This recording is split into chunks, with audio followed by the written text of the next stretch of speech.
Following the overtime loss against the Washington Capitals on Thursday night, the Sens were back for an optional skate at Sensplex. A handful of players on the ice this morning over at Bell Sensplex this morning, gearing up for their big stretch of games coming up over the next week, kicking off tomorrow afternoon at home against the Boston Bruins. And with the Sens playing some stronger hockey as of late, some themes have arisen from that, one of which being the defensive prowess the team has put forth both individually and as a team, something that was highlighted by Brady Tkachuk after practice today. You know, the defensive side, the compete, the battle level, those are things when I feel like things aren't going the way and producing level, that's my kind of game where I can make an impact still. So I'm still working on the defensive side, still know that I could be a lot better, but yeah, I'm just kind of happy with where it's come and where it's going to be. You know, I know when I'm standing out there, there's little kind of clues and things that you could just kind of relate to when he speaks about the D side of things. So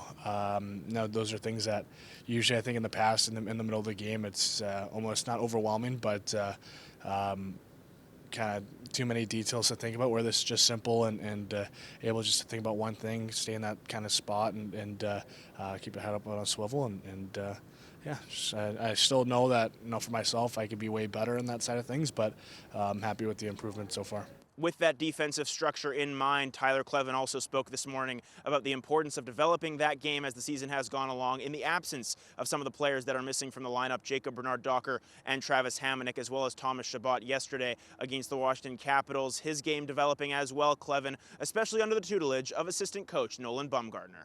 Yeah, I think he's been great. Like, we do video all the time, and he's always telling me little tips and tricks, and we're working on the ice all the time together after practice. And yeah, I mean, he's a calm presence behind the bench, and he's yeah, I think that he's really helpful to me, and yeah, I think that he's helped me out a lot. Bomber keeps putting you out there, and you can just feel like the flow of the game, and start making good breakout passes and getting a little bit more comfortable. It's nice. And with that theme of defensive prowess and effectiveness, playing as a unit of 5 in the defensive zone, the Sens look to translate what they've done well over their past couple of games against the Islanders and the Capitals, moving into a big week of games coming up here, first against the Bruins, and then the Devils, Rangers, and the Bruins once again on the road for a 3-game trip. A big slew of games coming up, looking to carry that defensive theme into those games as well. Yeah, I think so, and I think that we showed that last night too. I mean, we were right there with the #1 team in the league.